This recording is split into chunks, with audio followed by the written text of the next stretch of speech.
ikke afholdt nogen konkurrencer i Odense, hvilket gør, at man må køre langt for nærmeste konkurrence. Og derfor kræver det også et stort engagement for forældrene. I dag skal vi møde Sara, som er 13 år og har løbet siden hun var 6. Måske er vi heldige, som kan lære sig et trick eller to.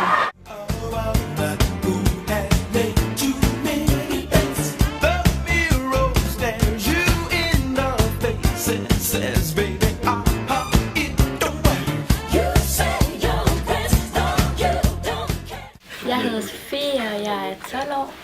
Og jeg hedder Sara, og jeg er 13 år. Jeg har skøjtet i 5 år, snart 6 år. Og jeg har skøjtet i 7 år. Jeg fik kendskab til den, fordi min bror mødte en pige, som skøjtede, og så ville jeg også gerne prøve. Og jeg fik kendskab til sporten, fordi at en fra min klasse gik til det. Hvor tit træner I? 14 timer om ugen. Træner I andet end kun på isen?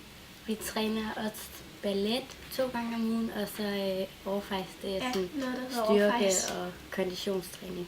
Okay.